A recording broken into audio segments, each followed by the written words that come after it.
नमस्कार मंडळी, शुभ सकाळ. तर सकाळी सकाळी की नाही हा काळा चहा पिल्याशिवाय काही सुचतच नाही. काय व्यसन लागलंय मला या चहाचं काही कळत नाही. या चहाला तर चव पण नसते आणि मग हा चहा पिल्याशिवाय ना दुसरं काही काम पण सुचत नाही. असो, हा व्लॉग की नाही महाशिवरात्रीच्या दुसऱ्या दिवशीचा आहे, म्हणजे सोमवती अमावस्या होती त्या दिवशी.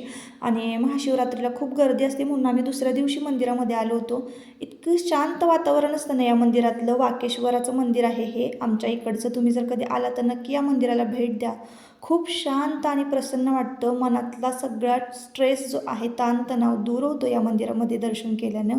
मला पर्सनली तसं जाणवलेलं आहे बरं का. असो, आणि त्यानंतर घरी आली ना, सकाळचे 8 वाजताचं हे टायमिंग होतं ना.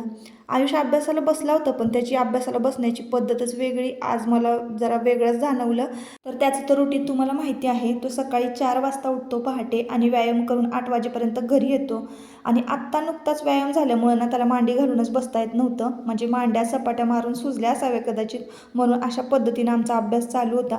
सकाळी सकाळी देवपूजा झाली आणि आमच्याकडे की नाही महाशिवरात्रीला आंब्याचा मोहर महादेवाच्या पिंडीवर वाहिला जातो. आज सोमवती अमावस्या होती. काल काही पूजा करता आली नाही मला काही कारणास्तव, म्हणून मी आज छान अशी पूजा केली.